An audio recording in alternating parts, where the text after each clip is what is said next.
obodo chukwu gozila gozi ebe anyị na-abụta ike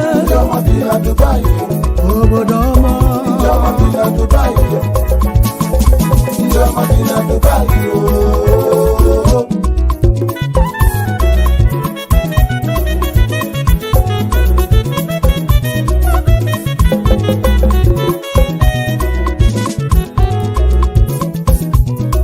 ebulu m ịgba ijele na maazị onye nwe egwu aka tili nkwa ka ije n'obodo eshia ka ije kene ndị odogwu butere ike na chaja maka na ebe na chaja enwere ndị anyị ji eje mba maka na chaja na-eme ife nwanne maazị egwu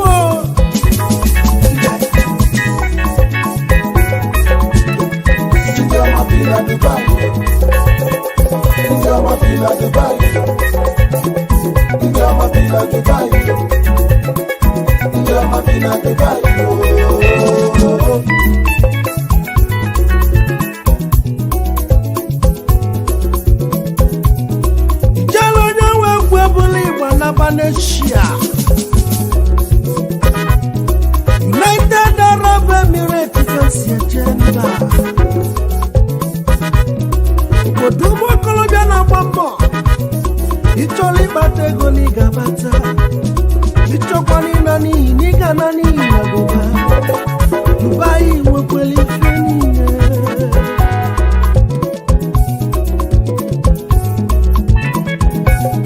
Ibia na Dubai Choli gbambo wanne mchupuka kunyele bini gabata kamba Manewelu ndebi alibo lingo Ijuzie fasina na tafufu na Dubai Mana kambwa gezoku wanem Dubai amakama, Dubai amakama Yamelo njibuli baka jeke nende butelike Ezokwe Ike moteniga ni vende kwe Ije Yagwe Njama bila Dubai Njama bila Dubai Njama bila Dubai Njama bila Dubai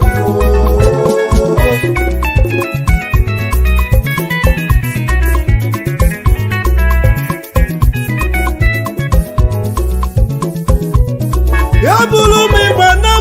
setu bukan jake nodugu Wanya meli jale jimale Dubai Kapata lumu nobodo Ase nugu ukwayalu wanyi jamu ibenenu Wanyaka jibuli bachebe bodogu Nyaka nebu makaya Keneti wakwara Dogwa wasagu nazia Yezu wakolobia bekene Igwe nazia kamelu visa na Dubai Igwe wakolobia noya delegi na mma Iso nandi oma butelike na Dubai Igwe esu wakolobia Akana makotena na jada CEO Nobulo Nina Services Kagodogu Omo Patu Wizila Sabaka Oji kontene mo Igwe na Zabi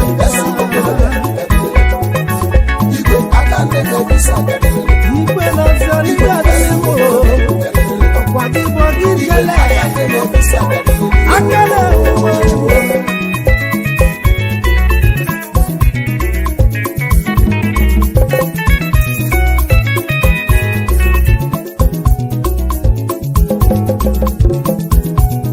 Ya bulu mi wana ni datono Tukanje nodu Akala nyama kesi eliego Yesu wakolonya Imo State Mbile wilo nurala my sponsor Ndogu walo bieje mogo dalukwa Akane mwa tantam Akamelu wachama nani namba mili Mili odogwa mosogu nigadili Iso na ndioma na Dubai ni jalo newe kuna My sponsor ni bumbuli basi jale jebe Ifame nipo ya lila uni ya bobo ya Mile ni ya lemu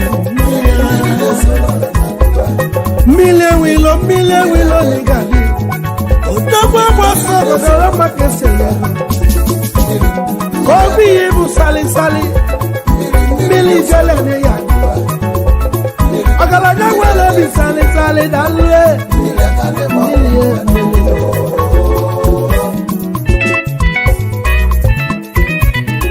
egwu mejebi Imo steeti ọsọ aka nnọkwa n'obi odogwu mmiri ewile nụrụ ala odogwu ụmụagụ ụmụ ogbenye na chaja ọgaranya nwere obi eji eli ego ọgaranya nwere obi sali sali mmiri ewile odogwu agboso ọgụ bilikwali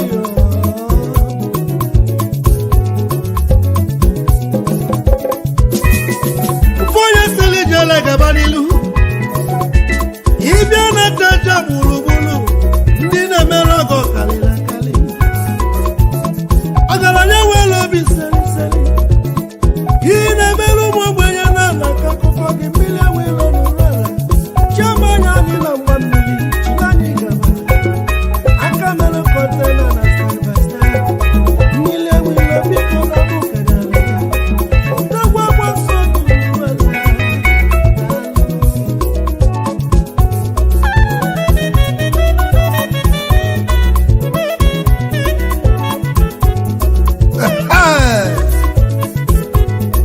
anyị ka na-ekwukwa maka ndị ọma bi na Dubai ndị kpatara ike ọwọ ka ọwọ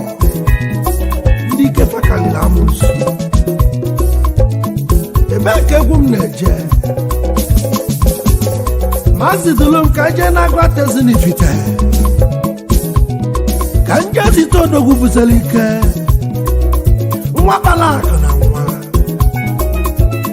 onye dụka a na-ekwu okwu ya Mr. Sunday Anosi odogwu agboso ọgụ na chaja ihe adịlị m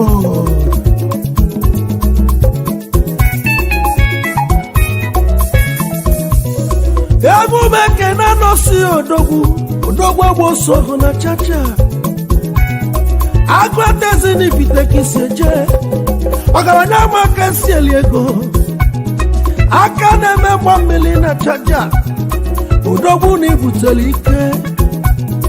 ojidole eme ọgọdalụ Anosi odogwu ikputu na agba Ekene ya dịrị gbadika atụ egwu ochi ụnụ ụka dalụ Ijele onye nwe egwu na-asị Anosi n'ihe adịlị m aka na-eme kọntena dalụ aka melụ ndị Afrịka kọntrị dị ụdị ebube imel Afrịka kọntrị fọdụ ebube na Dubai ibutu na agba Ekene ego gị kalaka ojidole m ọgọ ojikwa nse m ọgọdalụ oke onye Ijele nwanne ji eme mma agụata na anyị nwere odogwu oji moto eme ọgọ jikọta na eme ọgọ Anosi bilikwa asị m n'ihe adịrị m ibutu na agba Eke nwanne m n'ihe adịrị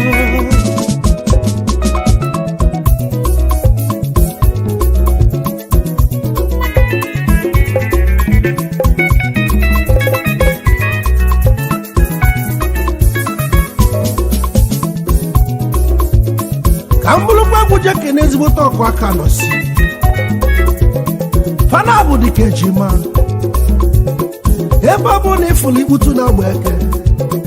na ya n'akụkụ ya ihe afọ obele nwa na-agba mbọ n'eshia ọ bụrụ maka onye sọntụ onye omego aka na-eme njin aka na-atụ ụgbọ dị mma odogwu butela ike na Dubai iso na ndị ọma Ebonyi steeti ka isi eje ije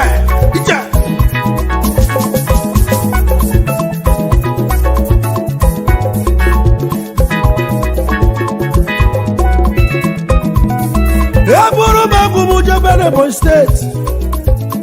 ka nje Ekene odogwu butela ike chọọchị niile n'ụja anyị na-efele alụsị na-eme ọfụma ka na alụlụ abụrụ maka nwa na-agba mbọ n'echi a sọntụ nwa omego ndị adị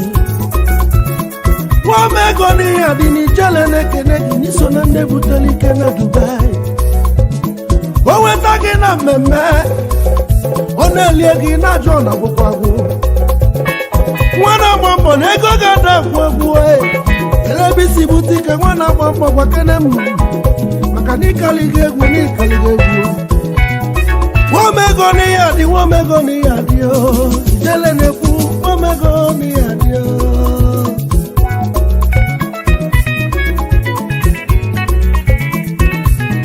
ya bụrụ m ịgba n'ebe n'Enugu steeti ka njeke n'odogwu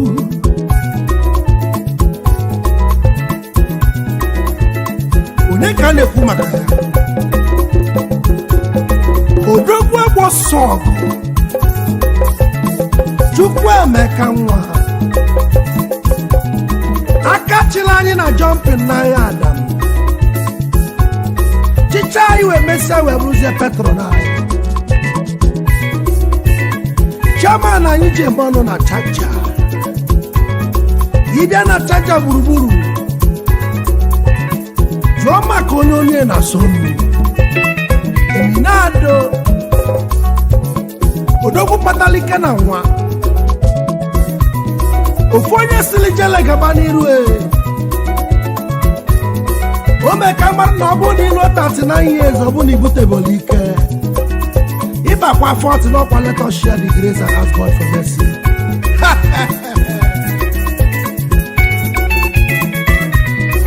odogwu ọgbọsọ geminado chairman anyị ji eme ọnụ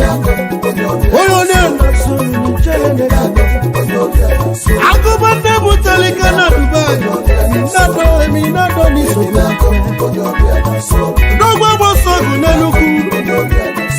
aka na-echali na techa ya bụ chairman n'Ijele Michael kenelu m odogwu ịgụba ndị butere ike n'osoro ndị eminado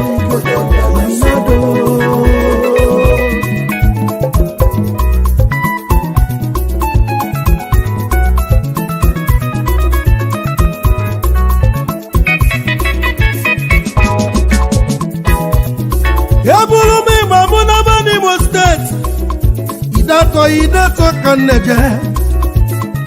anje kene odogwu butere ike n'Imo steeti onye ga-emere ebere ka izizi na manato odogwu agbọsọ ọgụgụligwe aka na-eme ọgọ na chaja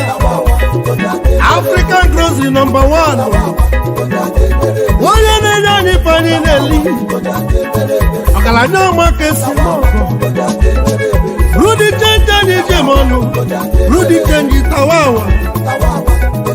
ọ bụ na ịchọrọ ịkwụrụ ego na ọ bụ na ịchọrọ iwego chabala m tawawa odogwu Steven egwu ọnụ ka na-ekwu onye ga-emere ebere na manatụ ije na Alcantara chabazie na African grocery ya ije na fresh sport anyị nwere African grocery ibe niile jibili na n'Igbo ije na Dubai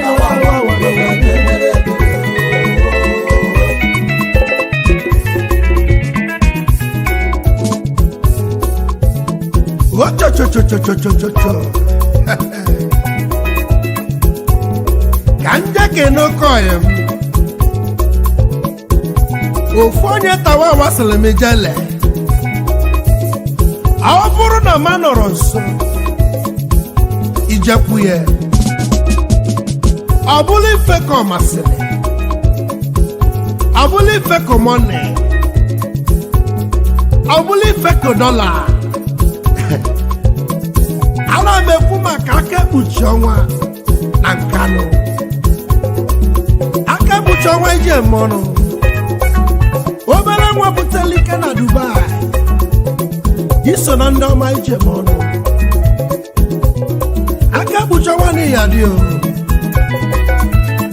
ya bụrụkwa m Igbo nnaba n'Imo steeti ka njeke n'odogwu butere ike akpapụrụ udene na-esi arụrụ arụrụ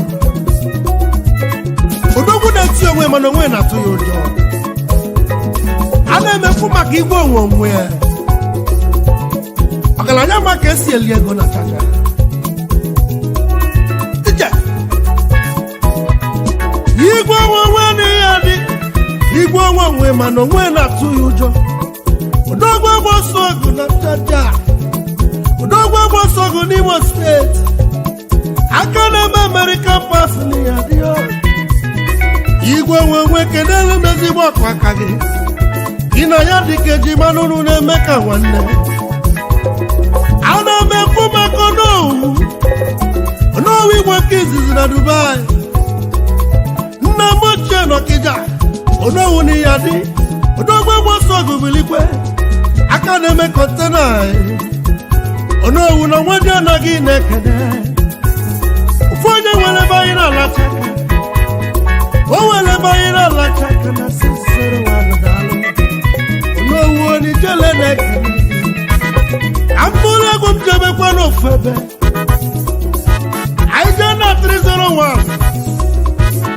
ka ndị ekene odogwu si Enugu steeti ebe mba Ụbaikoko temple chairman anyị ya ezigbo mmadụ n'Enugu Ụbaikoko n'iso na ndị ọma bi na Dubai agụba gụnyere gị mmadụ onye ilo gụrụ agụwe our able chairman na Emirates Brothers our chairman na Emirates Brothers Ụbaikoko n'Ijele na-ekele iso na ndị ọma butere ike na Dubai ije ndị ọma bi na Dubai ndị ọma bi na Dubai ndị ọma bi na Dubai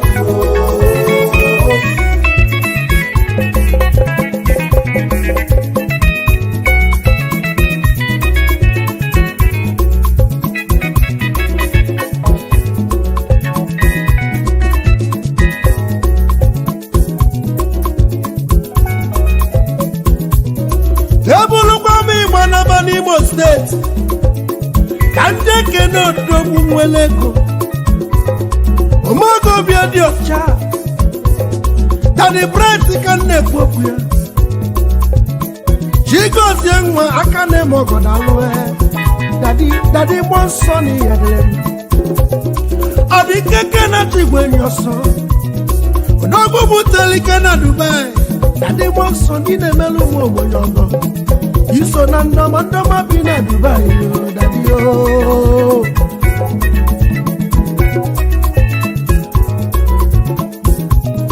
ya bụrụ m Igbo n'aba n'isi ochu ka ndị ekenela nlọdụ njem ọnụ onye kpọtara m mgbe ndọrọ na chaja kpọrọ m wee tinye n'ụlọ si m bile ebe a igwe bichi ụzọ n'ihe adịlị m ofu onye nwere African grocery na chaja igwe n'isi ochu igwe White House udeze n'ihe adịlị m udeze nwoke ọma na si m ekele m bi odogwu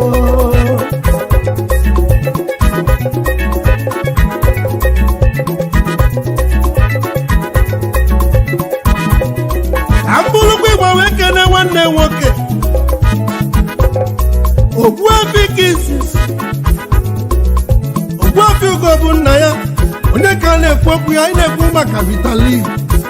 Vitalif odogwu na-enu ilu onu oge ilu nwanne m ịlachaba shuga Vitalif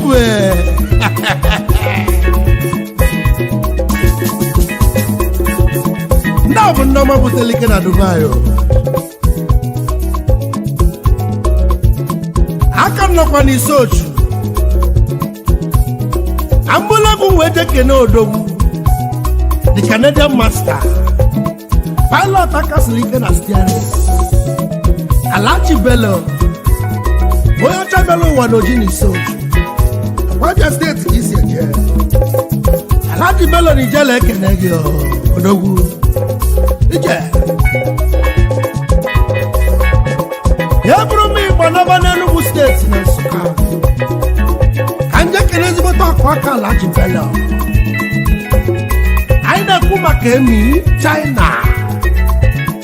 odogwu kpatara ike na China wee bịakwa Dubai wee bụrụ ike ọwụwa emi China daalụ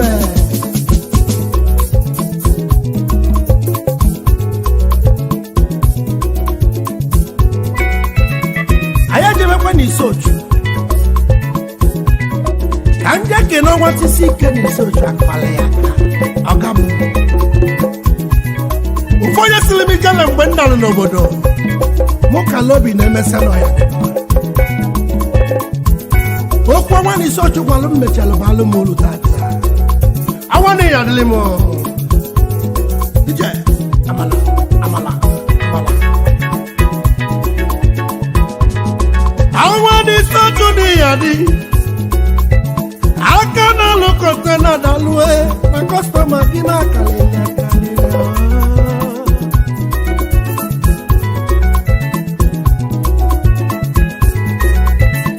yabolo mi majeke na kwa konwa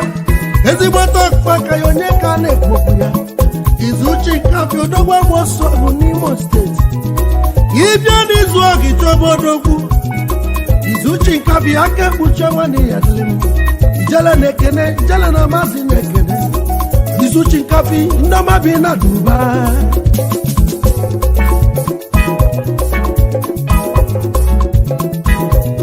yabolo mi majeke na fodogwu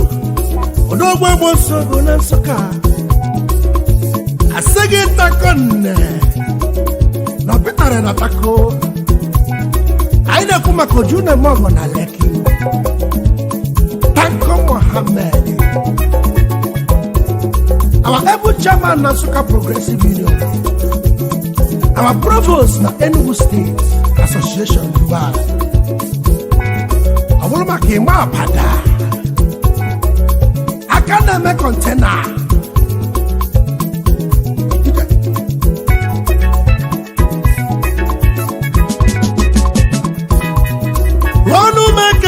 mabada odogwa gboso na America go jalo ya webu na kenegi ya buru mi bana bakwalu na nugu kanje kenaka na bunya nyabati na chaja yudi container obuda kizizi na chaja onya zopo kizizi na chaja yudi ni adele chale akana bunya nyabati na Ndama bina Dubai, Ndama bina Dubai, Ndama bina Dubai. Ai kano kwa Ndama bina Dubai. Makana mwade rike kwa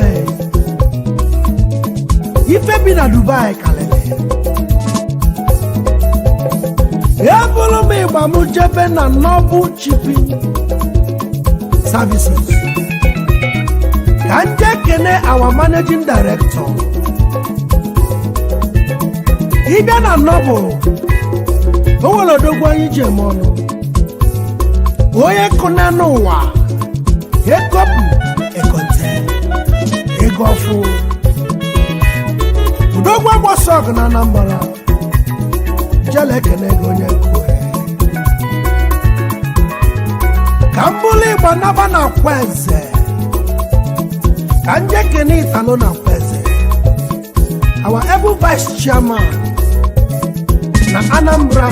Progressive Union Chacha Italo iso na ndị ọma na Dubai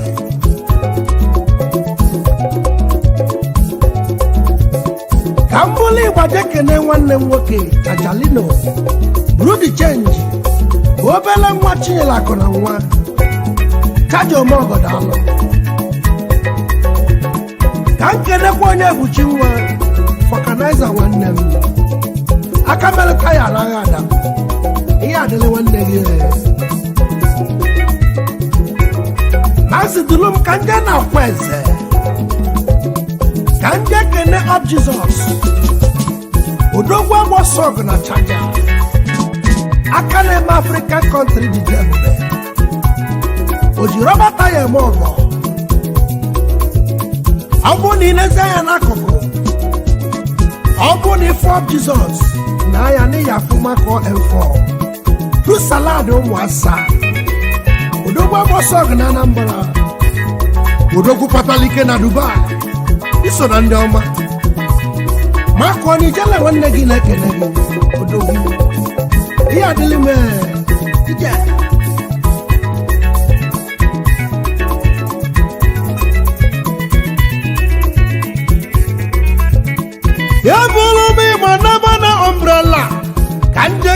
ndọma butelike na Dubai ibia na chaja anyị nwere Biafra umbrella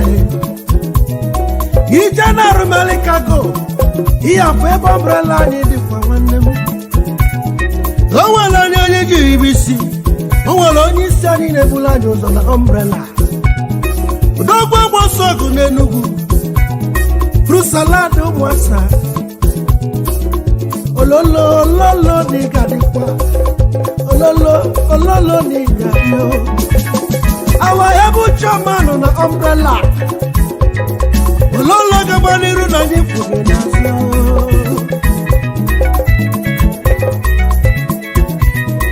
ide na umbrella anyị nwere mmadụ dịka Ifeanyị Chukwu aka na-eme kamani igbe agwa Nsụka ka o si eje afọ ọnụ oke ọhịa Ijele ekele ihe afụkwa si je fine boy n'Igbo ebony black ụmụasa kenezielu m the young girls si je ezigbo mmadụ aka na-eme kamani na umbrella ya maka Italian material odogwu agbosọgụ na Ebonyi steeti echi abụrụ afịa ịchọ ka eke ego obi ụsọ eke ego obi ụsọ ụda eji eke ego nke izizi na Dubai echi onye ga-adị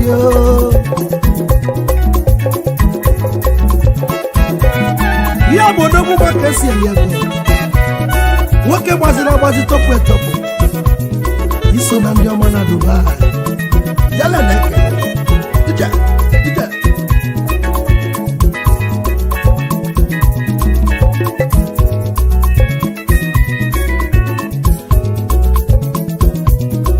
ebulu m ịgba mụ na bana Nsụka n'iharụmọ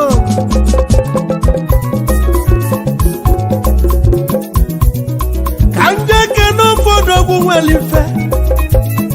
ọgaranya ji efi eme ọgọ ọgaranya ji efi eme ọgọ ejo maiti ga-adịkwa ejo maiti ọgaranya ego ya toro ogologo ọfọ bụrụ dị chenji ezigbo mmadụ na mgba mmiri o ji moto eme ọgọ na chaja ụfọ onye siri Ijele na mma panya gị moto ịnyaba maka na ife na-eme n'elu ụwa n'ọdịm mma nọrọ ọfọ nwanne m iso na ndị buteli ike ọfọ nwanne m iso na ndị ọma jemanụ ya jụọ maiti odogwu ọgaranya maka esi eli ego agụba nzu na Dubai ejo maiti ọgalụ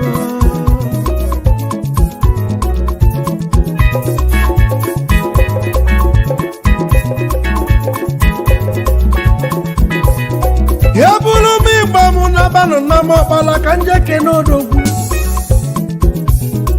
ịbịa na Ọkpala o nwere nwechukwu mele ọgụ ototo nwa na Dubai okwu ya ototodogwe bosobu aka na-eme kontena aka na-eme bisusu n'ụmụ ogbenye na Dubai mọgọ na Ọkpala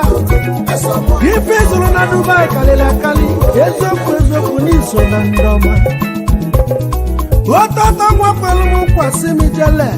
mma ebunye gị ụgbọala dị mma ototo nwa m Ijele na-ekene gị n'egwu rudi chenji odogwu agbosọgụ n'eri atu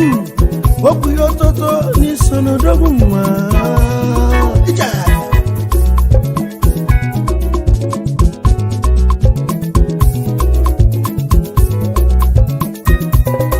eburu m ịgba na banọrụ ukwu ka njeke n'odogwu n'ọrụ ukwu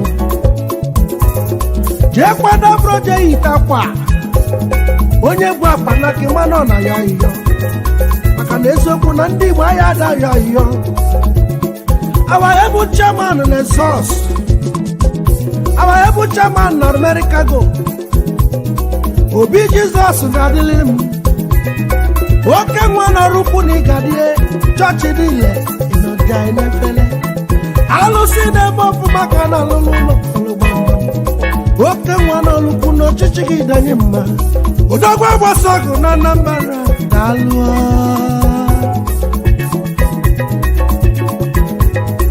eburu m ịgbajebe n'ọzọ ụbụlụ ka nje kene nwa butelike na Dubai onye ka na-efu maka ya Chijioke nwanne m odogwu agbasa ọgụ na gburu nne ji ise si ije na-eriatiri ego jụrụ oyi n'ọzọ ụbụlụ egbe m ọzọ ụbụlụ nye ka isi eje mma ịbịa na Dubai gburugburu iju onye na-agba ego jụrụ oyi nwanne m na ego ya jụrụ oyi ọgaranya na-eri ego n'ụkọ ego ọgaranya butela ike na Dubai odogwu agbasa ọgụ n'ihi ya dio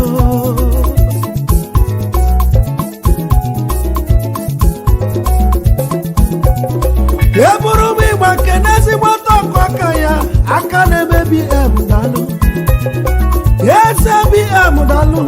odogwu agbasa ọgụ na Anambra daalụ ego jụrụ oyi si m kene gị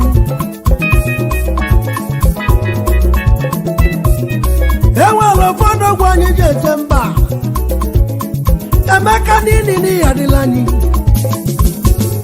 Daddy Princess ezigbo mmadụ n'Ebonyi steeti ego kwekote na ego jụrụ oyi na-ekene iso na ndị ọma ndị butere ike na Dubai Daddy Princess daalụ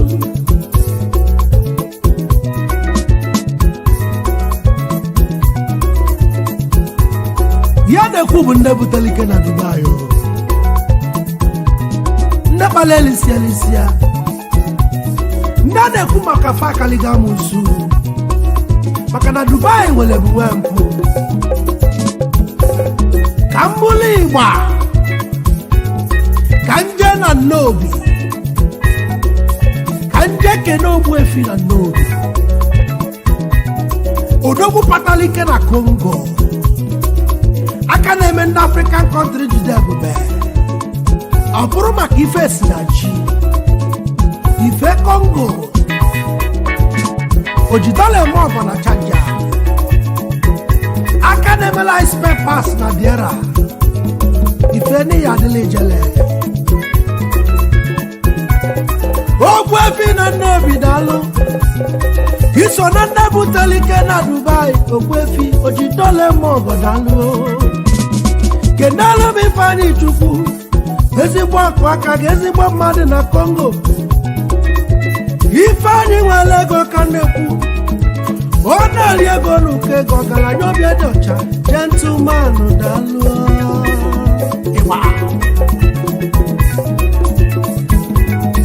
eziokwu na ịkụba ndị butere ike na Dubai na mmadụ erike Max Michael onye kwere ezika ezi oyi m na ị ga-anakwa ahụ maka na mmadụ erike maka na ife anyị gbara n'ụzọ etekekwe maka na mmadụ bara ụba sala asala na Dubai mana ka mbụlụ ịgba jee n'Imo steeti ka nje kene ezigbote ọhịa ọkụ aka m eze ama ama na mgbadigo Kilitman husband material abụrụ maka Elochukwu ya adịghị ka m si Chukwu ihe adịla Ijele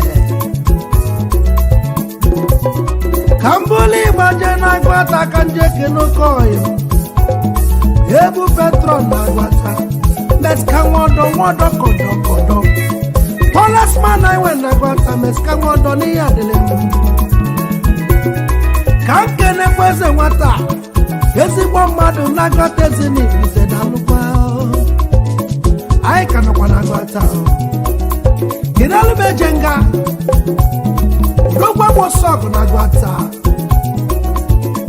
anyị si na-agwata na-abatakwa n'ụgaba anyị onye ka njele ikene n'ụga obere nwa butere ike bụ ihe dị salisali ọhụrụ maka Chidi aka agụ aka na-adọsa agụ ọnụ o ji kọntena eme ọgọ ezigbote nwanne onye kpu ihu ka ewu na-eso aka agụ ya alụ aka agụ n'ihi adịla Ijele ka mbụlụ ịgba jee n'Ebonyi steeti ka nje kene gentleman anyị ji mmanụ na chaja Friday ekpo ọkụ aka eze ama ama na mgbaliko Ijele ekene eburu m ịgba na Enugu steeti ka nje kene onye nwere obi eji eme nwanne ebe ka m na-eje n'Enugu anyị abatazie na-achị anyị chebe onye a na-akpọ Okechukwu nwe mọsụ aka mere kastero n'agha Adam importer and exporter ofu onye nwere ebe anyị na-alacha aka na chaja nwe mọsụ n'ihi adịla Ijele gaba n'iru na ego gị akaliga m nsu ije eburu m ịgba na na-ekwula ọbịa ka nje kene ofu nwanne m ezigbo mmadụ njem ọnụ anyị kpogba focus anyị si na-ekwula ọbịa na-abata n'obi ọyị m oke ọyị m na Dubai onye mụ na-ebidoro ije ọlụ a ọbụrụ maka MC Filipino di nwaanyị na-akwa akwa n'ekwula ọbịa dalụ anyị abata n'Ebonyi steeti ka nje kene Elemchi ofu onye na-ekwula ya ọnụ anyị na Abuja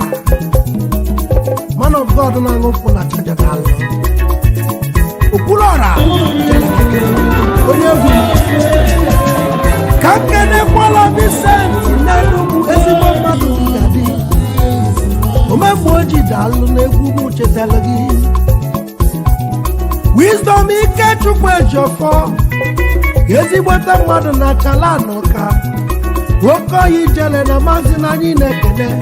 ndị chaja si gị Wisdom gị gaba n'iru omeọgọ ndị nsọ na na-achala ọka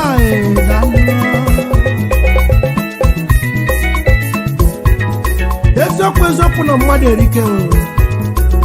mana anyị na-ayọ ndị niile nọ na chaja na Dubai